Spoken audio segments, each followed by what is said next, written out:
দক্ষিণ চীন সাগরে নীরবে বদলে যাচ্ছে শক্তির ভারসাম্য। হাইনান দ্বীপের কাছে গোপন ভাসমান ডকের আড়াল চীন নামিয়েছে বিশাল আন্ডার ওয়াটার ড্রোন।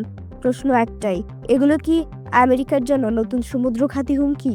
চীন বর্তমানে পরীক্ষামূলকভাবে দুটি ভিন্ন মডেলের double XL under water drone পরীক্ষা করেছে। এই ড্রোনগুলোর দৈর্ঘ্য প্রায় 40 থেকে 42 মিটার, যা সাধারণ ড্রোনের তুলনায় 10 থেকে 20 গুণ বড় এবং আকারে ছোট চালকবিহীন সাবমেরিনের সমান। বিশাল আকারের কারণে এগুলোতে বহন করা সম্ভব টর্পেডো, মাইন, এমনকি জাহাজ বিধ্বংসী cruise missile. Diesel electric design ও বড় ব্যাটারি ব্যবস্থার ফলে এর কার্যপরিসীমা হতে পারে প্রায় 10,000 নটিক্যাল মাইল, যা একে আমেরিকার পশ্চিম উপকূল পর্যন্ত পৌঁছানোর ক্ষমতা দেয়।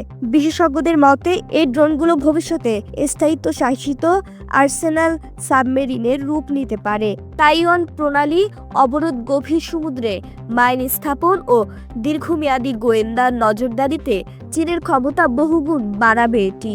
ইন্দো প্যাসিফিকে ক্ষমতার খেলায় এই under water drone Xi Jinping এর হাতকে আরও শক্তিশালী করছে।